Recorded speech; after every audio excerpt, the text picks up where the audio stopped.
By the time the light begins to thin over a railway station, the place seems to inhale.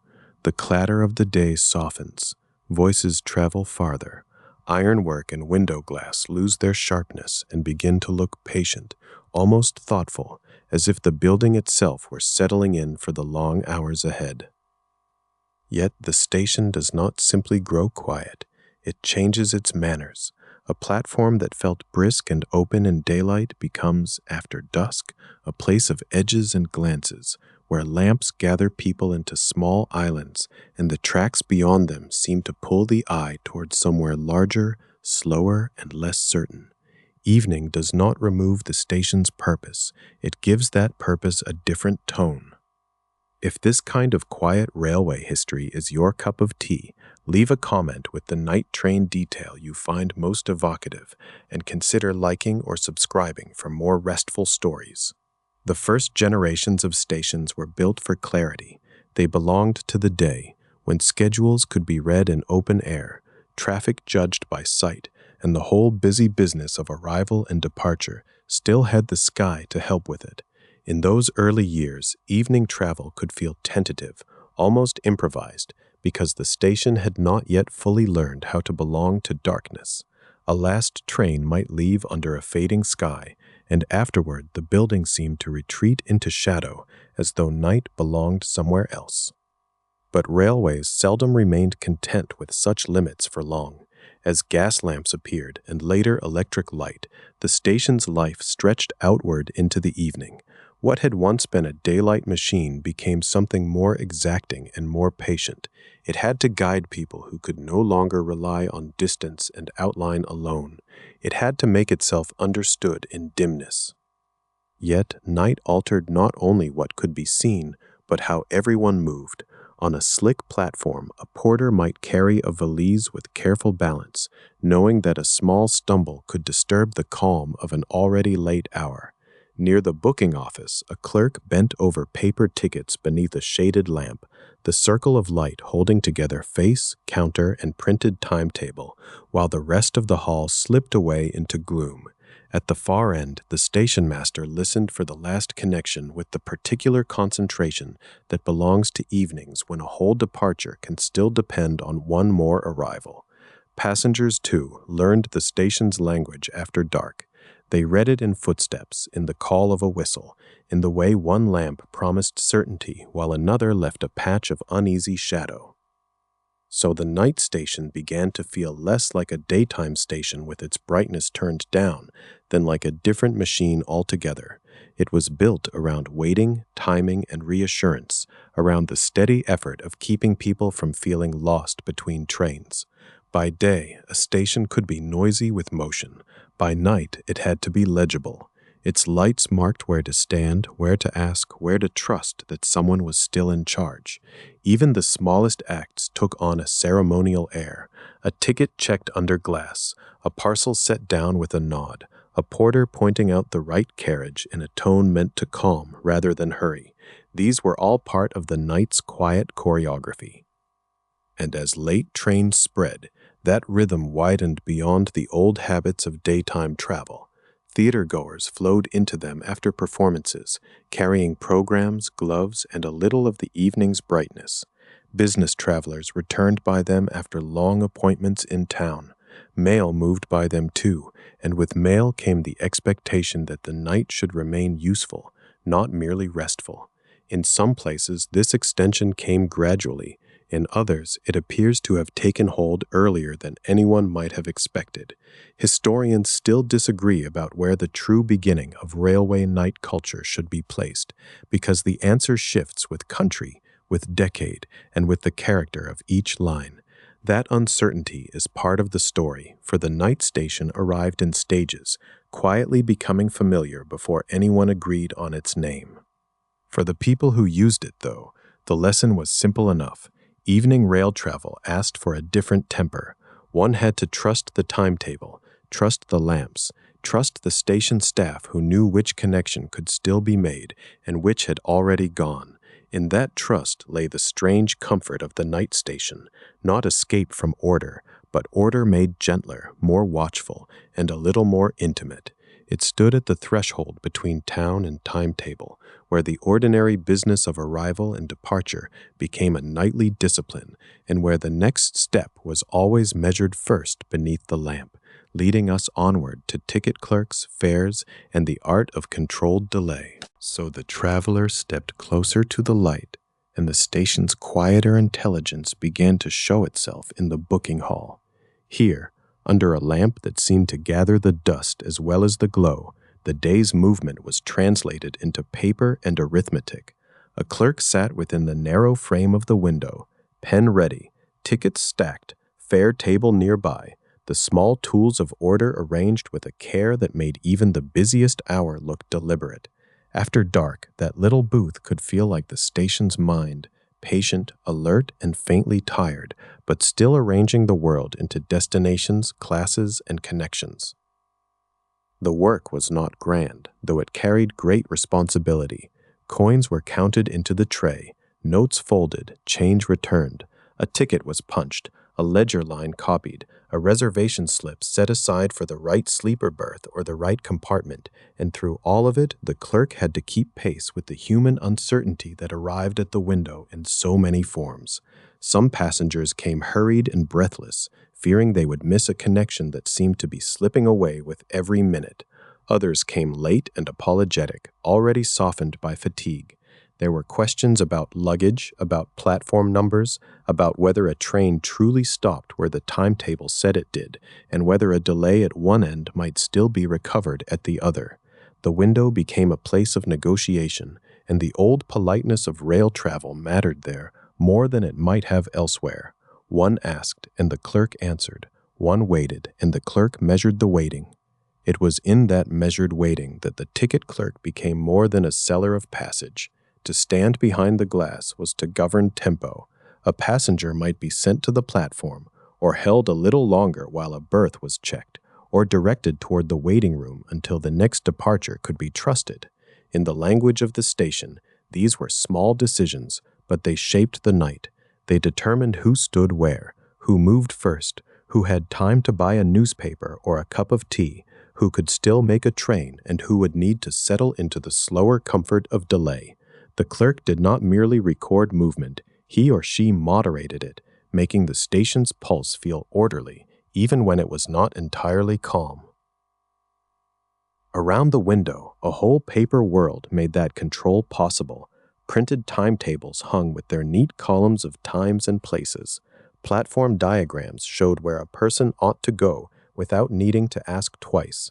Fare tables translated distance into cost with impersonal certainty, while reservation slips and baggage checks turned private belongings and private sleeping arrangements into written promises. There was reassurance in all of it, especially at night.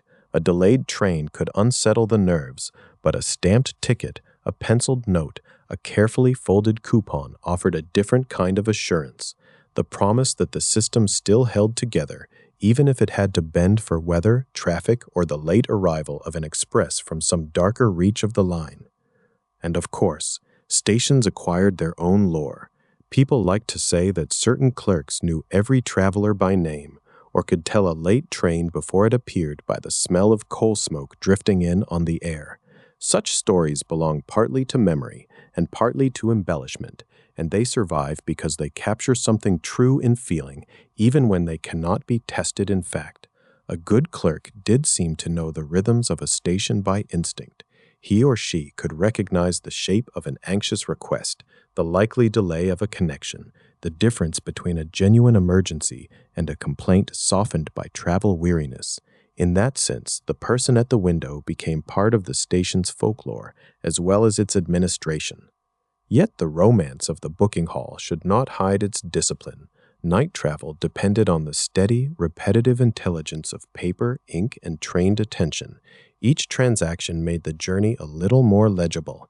Each answer at the glass reduced uncertainty by a fraction, and each polite exchange carried out beneath the lamp helped keep the wider station from dissolving into confusion. The traveler left with a ticket in hand and, for the moment, a place in the night's arrangement. That arrangement would soon pass from paper to bodies and luggage, and from the clerk's narrow domain into the larger labor of men and women who moved bags, parcels, and sleeping arrangements through the dark, carrying the night forward one measured step at a time. From the glass of the booking window, where paper had made the journey legible for a moment, the station passed into a different sort of order. Outside the clerk's lamp there were trunks to lift, parcels to label, and all the awkward weight of travel to be made briefly manageable. After dark, much of that work settled into the hands of porters, baggage men, parcel boys, and loaders, whose movements were so practical and familiar that they could seem almost invisible to those already seated, already hurrying, already looking only toward departure. Yet the station at night did not run on paper alone. It also ran on hands that knew what to do without much speaking. A porter could read a destination tag at a glance and know whether it belonged with the through carriage, the platform nearest the mail van, or the stack of luggage waiting for a later connection. Some trains allowed a little slack, while others ran so tightly to time that even a small hesitation could matter. The intelligence required here was not grand, but exacting. It lived in habit and memory, in the quick turning of labels, in the feel of a case when it was lifted once and then again at the right angle, and in the small discipline of checking, tying, stacking, and checking once more before the bell sounded. An Arkansas labor belonged to the back of the station, where the public rarely lingered. Behind the brighter front of platforms and booking halls lay covered walkways, baggage offices, lamp rooms, sidings, and narrow passageways where goods and luggage could be sorted away from the press of passengers. These were not romantic places, though they were essential ones. A station at night depended on routes through itself, just as a town did. The quickest path was not always the most visible one, and experienced hands learned to move around bottlenecks as naturally as water finding a channel. In a busy terminus, such knowledge mattered almost as much as steam power or signal discipline, because the whole night could be steadied by a man who knew where to turn a trolley and where to wait a moment. There was something reassuring in the repetition of it. One trunk stacked upon another, one parcel tied with twine, one valise checked against the list, and then the sequence began again. The work had to be done whether the station was crowded or nearly empty, whether the night was mild or damp and lingering, whether the travelers were calm or tired or badly delayed by the weather. In that repetition lay a kind of quiet strength. The station did not merely wait for the train, it prepared for it in dozens of small gestures that asked for no attention. A successful departure depended on all those unnoticed acts combining at the right time, each one modest by itself and dependable in the aggregate. There is comfort, even now, in imagining such a steady rhythm holding firm while the rest of the world slept. For families especially, the porter could become more than a laborer in uniform. In some stations he served, informally and without ceremony, as guide, messenger, and interpreter of the place. He might show a mother where to stand with her children while the baggage was sent ahead, or carry a message to a relative on another platform, or explain where a traveler of a different class should wait without awkwardness. Night travel often carried a little unease with it, a sense that one was negotiating not only distances but customs, and the porter's calm familiarity could ease that feeling. He knew where to stand, whom to ask, how to shorten confusion before it became delay. In a place that could feel impersonal, he often supplied a thin but genuine thread of reassurance. There was something quietly human in that, something that made the station feel less like machinery alone and more like a community of practiced hands. The porter's path crossed the lives of strangers in passing, and yet it could leave behind a feeling of being looked after. A bag placed safely in a carriage, a parcel found again after a pause, a child's satchel handed over at the proper door. Such small recoveries steadied the larger uncertainty of the night. Travel may have belonged to timetables and tickets, but it also depended on these unrecorded acts of care, done in the half-light and then forgotten by everyone except the person who needed them. When the platforms were dim and the trains impatient, the station's true movement often took place out of sight. It was there, among labels, ropes, carts, and lamplit corridors, that the night was physically assembled. Someone had to sort it, carry it, and set it in order before anyone else could simply board and go.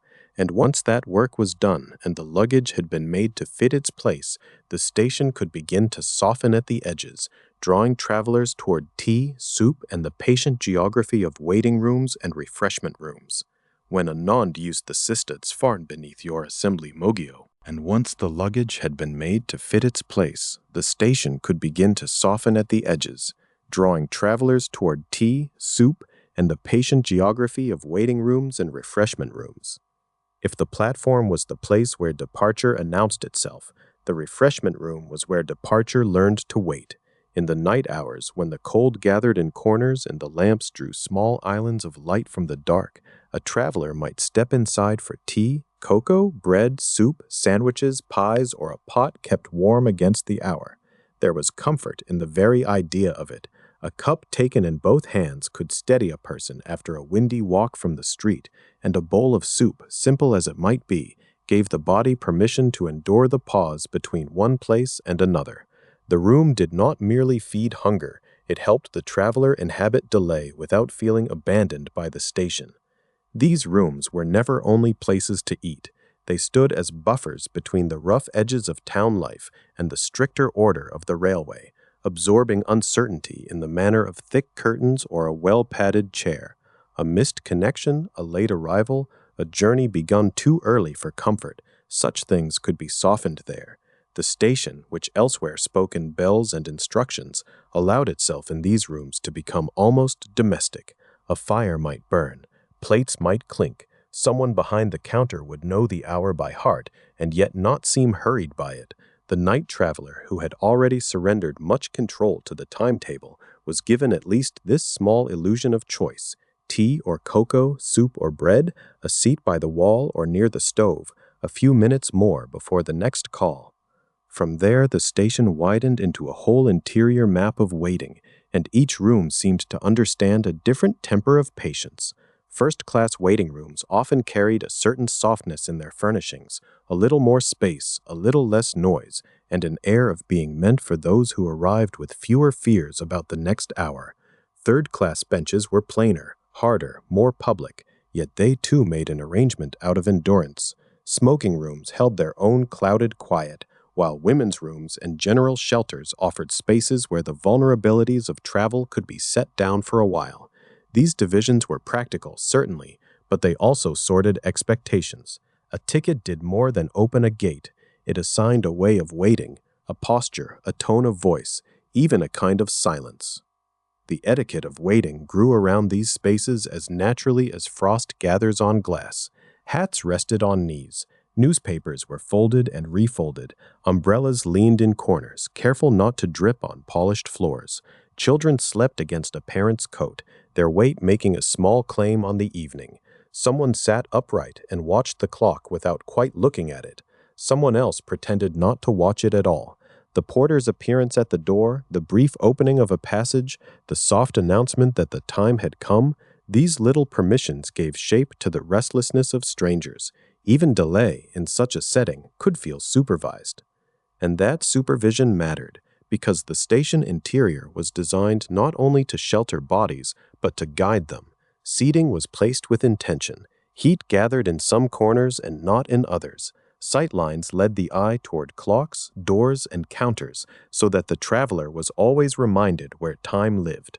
A person might not have thought of it in such terms, but the room was working gently on the mind. It asked for calm, it encouraged compliance, it made the timetable feel not like an enemy, but like the natural order of things, something to be accepted the way one accepts weather or the turning of a key. At night, especially, this hidden psychology became part of the station's kindness.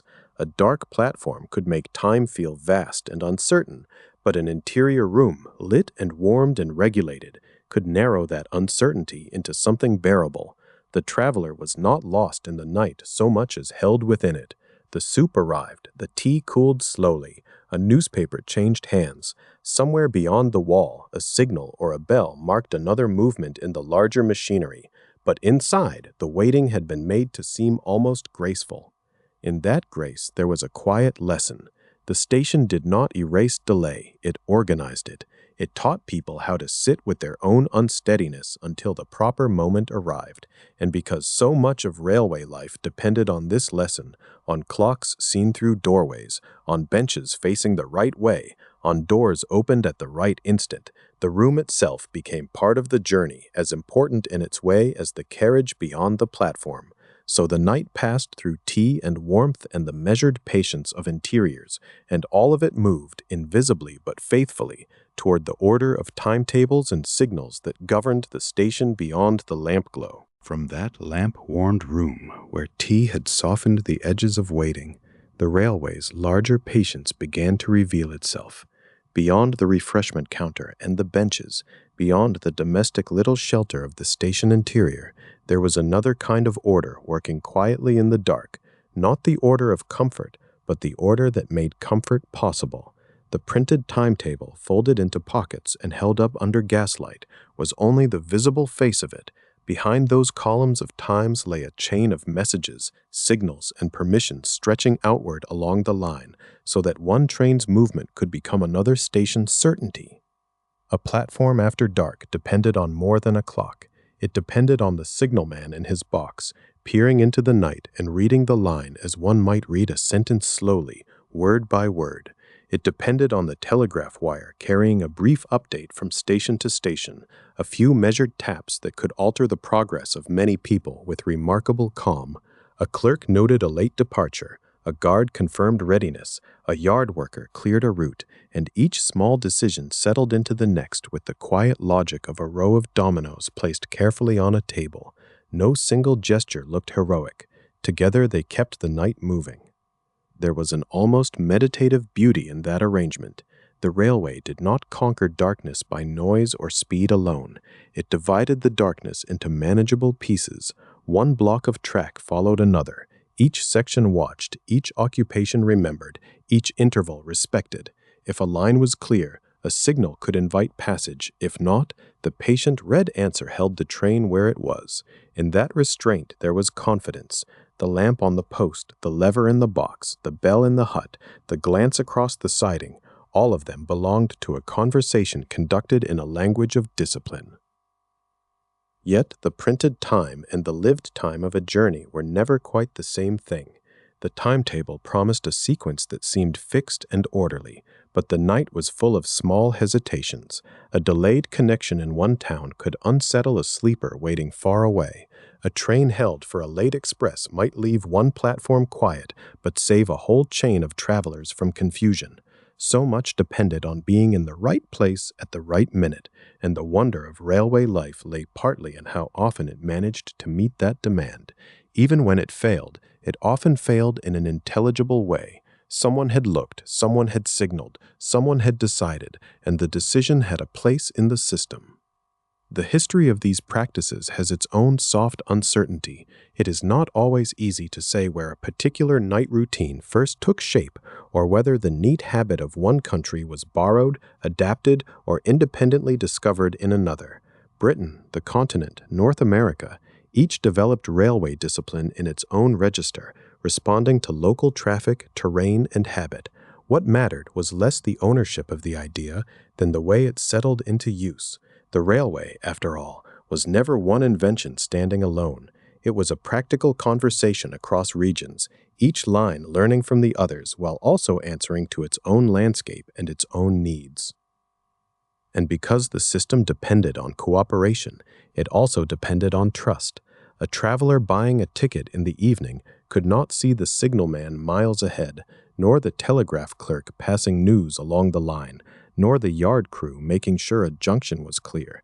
Yet the whole arrangement invited the traveler to sleep, or at least to rest, with confidence that strangers were doing their part in sequence. The discipline of the railway was not cold.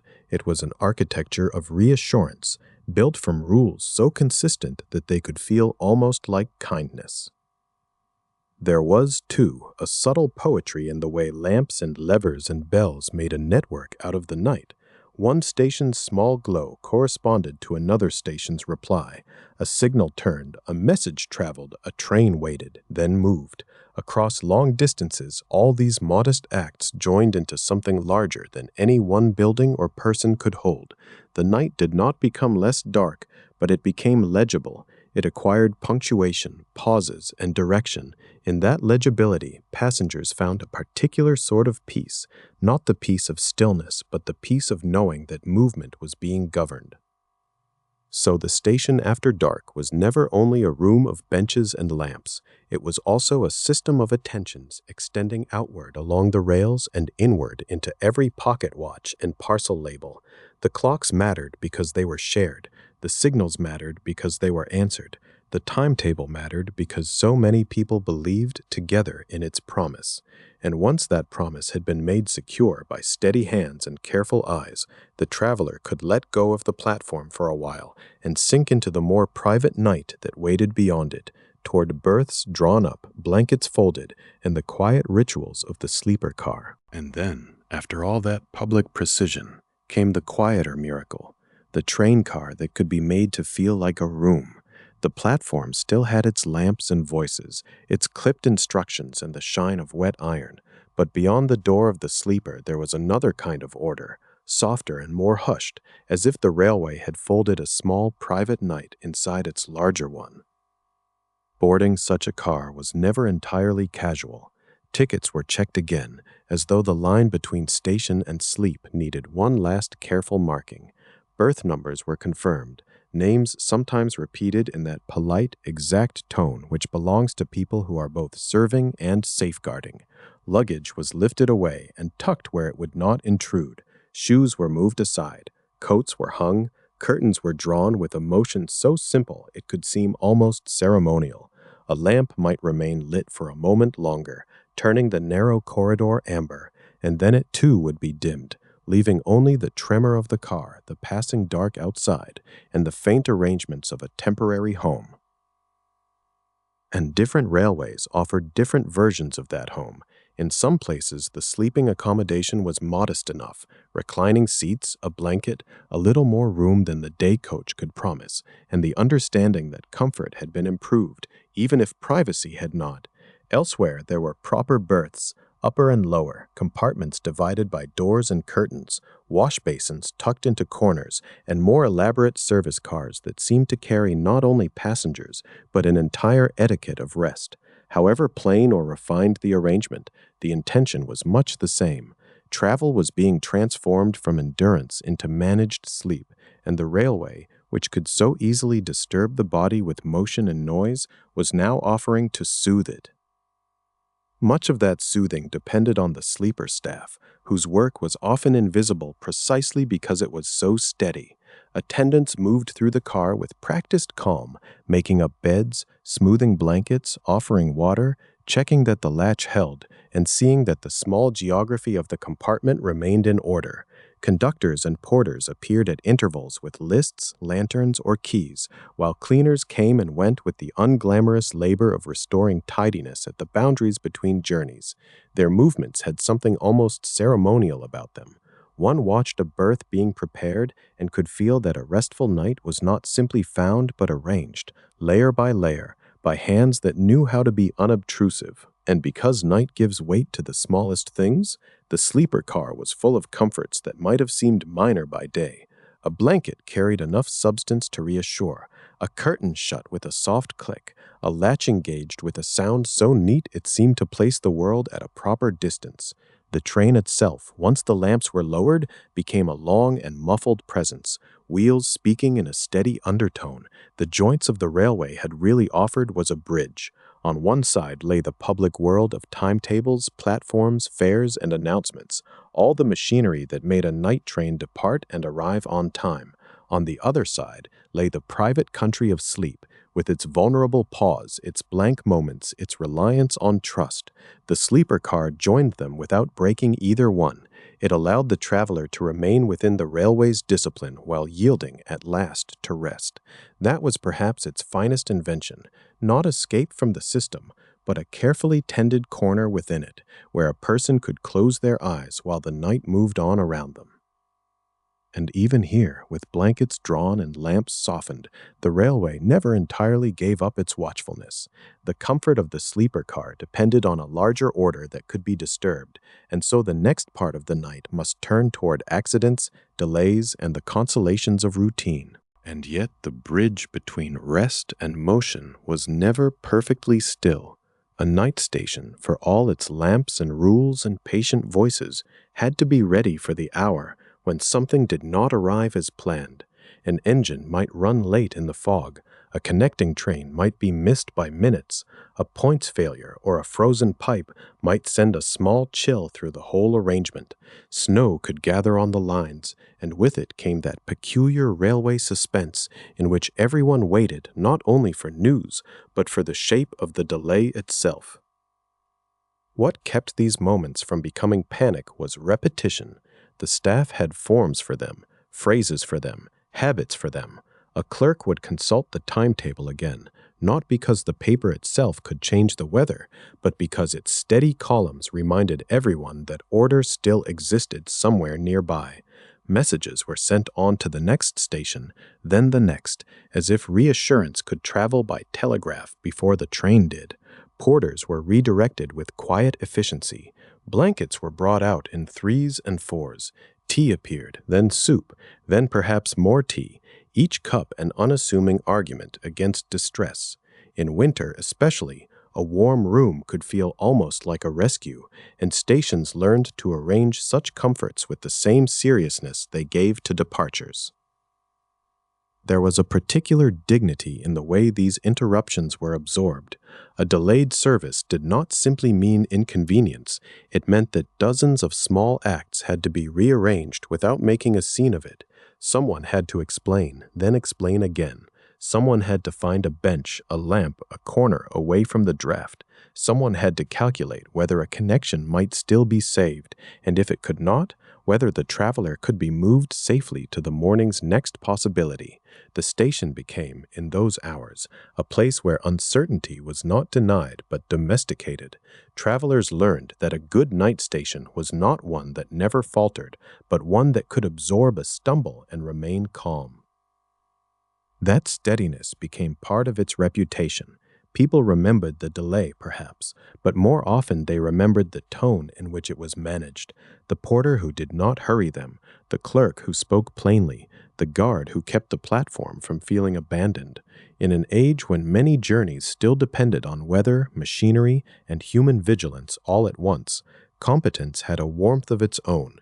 It could be felt in the way a lamp was checked twice, in the way a platform was swept again after the snow, in the way an announcement was repeated until its meaning settled into the room. Small emergencies were so common that they became almost part of the station's nightly weather, and because they were expected, they were less frightening than they might have been elsewhere. Over time, of course, the railway itself grew better at meeting the dark. Better lighting made platforms less obscure and more legible. Telephones and standardized clocks shortened the distance between stations and made time itself a little less quarrelsome. Heating improved, and with it the patience of waiting rooms in cold months. Electrical systems, when they arrived, gave the night a steadier pulse, less dependent on flame and guesswork, though never free from the old need for judgment. Technology did not erase disruption, it only made the handling of it more exact. The same questions still had to be answered, but with clearer tools and more reliable messages. Even precision in railway life had to learn flexibility. And so the station grew fluent in repair. Forms were filled out, lamps were trimmed, platform edges were cleared. A porter carried a note to the far end, and another porter carried back the reply. The same announcement was made with patient variations until it began to sound less like a setback than a promise that someone, somewhere, was still attending. That may have been the railway's quietest triumph, not speed alone, nor grandeur, but the reliable management of interruption, the skill of keeping people warm and informed while time rearranged itself. If the night had a hard lesson, the station answered it with routine. In the steady return of little tasks lay a kind of comfort that was almost musical, a rhythm of checking, telling, sweeping, waiting, and trying again. The delay was real, the fog remained, the snow still fell, but around it all moved the practiced life of the station, measured and human, until even uncertainty began to feel held in place. And as the lamps burned on and the announcements softened into the small hours, the night station was already carrying its passengers and its own worn patients toward the first pale signs of dawn on the far platform. And so the far platform began, almost imperceptibly, to turn its face toward morning. The lamps that had guarded the night with such steady obedience were dimmed one by one, as though the station were lowering its voice after a long conversation. A last sleeper car rolled in with the unhurried dignity of something that had crossed darkness itself and still arrived on time enough for comfort. Men and women who had kept vigil over ledgers, parcels, kettles, levers, and seats looked up into the pale widening over the roofs, and the night work, which had seemed endless while it lasted, started to gather itself into completion. In that soft shift from darkness to day, the station revealed its truest habit. It had never been a machine for speed alone, but a place where speed depended on patience, and where movement was made possible by people willing to wait, to sort, to explain, and to steady one another. The clerk under the lamp had controlled the small confusions of fares and connections. The porter had carried luggage, messages, and the burden of reassurance. The signalman had watched the language of lights across the dark. The refreshment room staff had warmed the hours with tea, soup, and bread. The sleeper attendants had turned a compartment into a temporary bedroom, and all the while the timetable, that severe and courteous paper authority, had held them together. None of them performed a grand solitary act. They formed something quieter and perhaps more remarkable, a collective system of reassurance, a web of attentiveness that let strangers believe in the smoothness of travel, while many hands made it so. The night station also changed the shape of the city around it. It allowed distance to be crossed without surrendering the day entirely, so that commerce, family visits, work, and winter journeys could continue beyond the hours when older roads would have given up their traffic. Railways drew new lines through urban geography, but they also altered a more intimate map, the one carried in memory and expectation. A station after dark could join people who had never met in a shared order of benches, clocks, corridor lamps, and hushed waiting. For a few hours they belonged to the same temporary household of the railway, each person anonymous and yet not entirely alone. The platform, with its notices and its polished edges and its slow breath of coal smoke or steam, became a kind of common room for the moving world. It is easy, in daylight, to think of travel as a simple unfolding of miles, as if the train merely gathered us up and carried us onward by some self-evident grace. But the night station taught a gentler truth. Movement depended on waiting. Rest could be engineered. A journey could include a bed, a blanket, a ticket checked under a lamp, a cup of tea arriving at just the right hour, and the small mercy of a porter who knew where the platform had changed. The railway did not erase fatigue so much as arrange it, giving it a place, a schedule, and a little shelter. Even delay, so often a disappointment, was softened by routine. A paused train, a crowded booking hall, a revised platform announcement, a signal at caution, each interruption was met by another layer of labor, another practiced response, until uncertainty was held inside a frame of order. And there was why the station at night felt so full, even when it seemed quiet. The sounds were modest, but they accumulated into a kind of shelter. Footsteps passed and faded. A kettle hissed in the refreshment room. Paper rustled under the clerk's hand. A signal bell answered somewhere in the dark. Sleeper curtains were drawn with a private rustle, and a blanket was folded back with care. The noises did not announce grandeur. They affirmed presence. They said that someone was there, attending, and that the traveler need not understand every part of the system in order to trust it. And when the night was done, the station did not vanish from that belonging. It simply changed register. Floors were swept clean of mud and ash. Brass and glass cooled after their long glow. Gates were closed or folded back. The smell of tea gave way to ordinary air, and the first clear sounds of morning replaced the night's careful murmurs. A timetable that had been read with anxious fingers now hung quietly at ease, no longer urgent until evening returned to make it important again. Somewhere, a platform master gave a final glance along the line. Somewhere, a parcel clerk stacked the last bundle. Somewhere, a bench, emptied at last, waited for the daytime crowd to discover it anew. There is something tender in that passage from vigilance to rest. The station had spent the night carrying more than passengers. It had carried delay, expectation, fatigue, and the delicate hope that every connection might still be made. It had carried the invisible labor of those who kept lamps trimmed and clocks aligned, who opened soup ladles and sleeper curtains, who answered questions already asked many times before, and who made the uncertain feel arranged. If modern life often seems to move by itself, the night station reminds us how carefully that illusion is sustained. Behind the easy passage of trains lay a host of ordinary gestures, repeated until they became part of the architecture of confidence. So, the morning found the platform emptied of its special secrecy. The porter's handcart stood still. The signal box looked less like a watchtower than a modest office. The refreshment room, after its long service, held only the lingering warmth of pots and cups, and beyond the glass, day spread gently across the tracks, touching the rails that had carried so many hours forward without ever seeming to hurry them. The station had changed the city by making long-distance travel possible without giving up the daytime world, and it had changed personal geography too, letting strangers share, for a little while, the same benches, the same clocks, the same corridors, and the same patient passage from one connection to the next. By dawn, the after-dark soundscape had nearly thinned to silence. The last practical voices softened. The lamps were cooled and lowered. The sweeping began. The gates closed. The timetable waited, once more merely paper and promise, until evening should ask it to become urgent again. The station would gather itself again when night returned, and another thread of arrivals, departures, and waiting would begin.